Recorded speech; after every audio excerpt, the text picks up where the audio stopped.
Welcome to Daily Plunge. We are in the book of Nehemiah, chapter 8, verses 1 through 18. The teaching priest, Ezra, is back on the scene, right?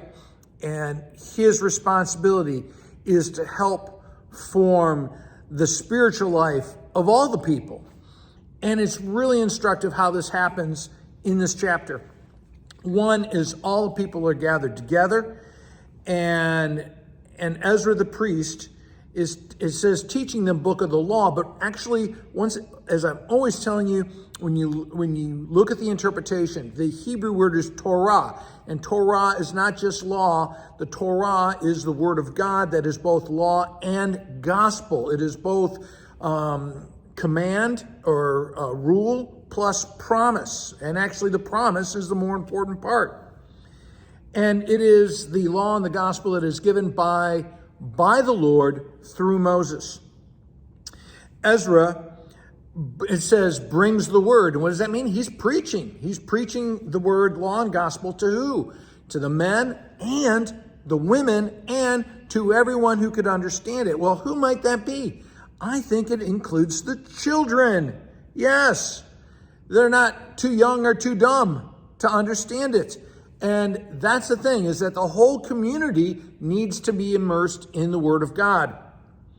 Now, one of the things it tells us in verse 3 is this happened all morning long, not a mere 58 minutes, right? It wasn't a sermon that was 15 minutes long. It's all morning long. And so they're really being immersed.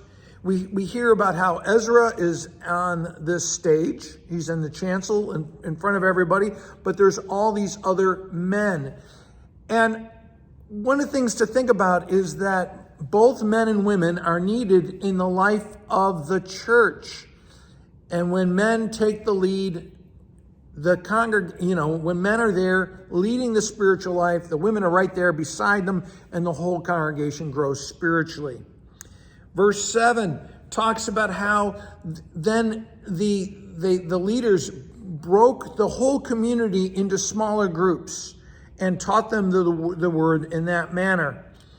And how did they do it? With interpretation, with explaining what the text meant. Just like the Daily Plunge is meant to help you hear the words that you often pass over to help you get a deeper understanding of them.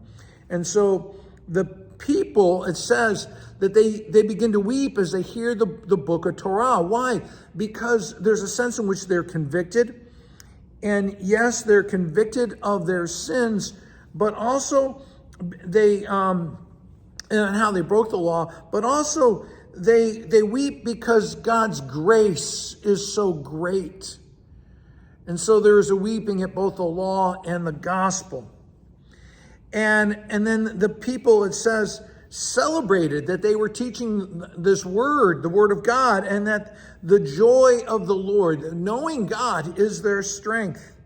And that's the truth, too, for the church, is that when their joy is the Lord, that makes a church strong and people want to come to it. And so they rejoiced in understanding God's words. And the heads of the families, it says in verse 13, come together with Ezra so that they can be instructed to encourage the rest of the community.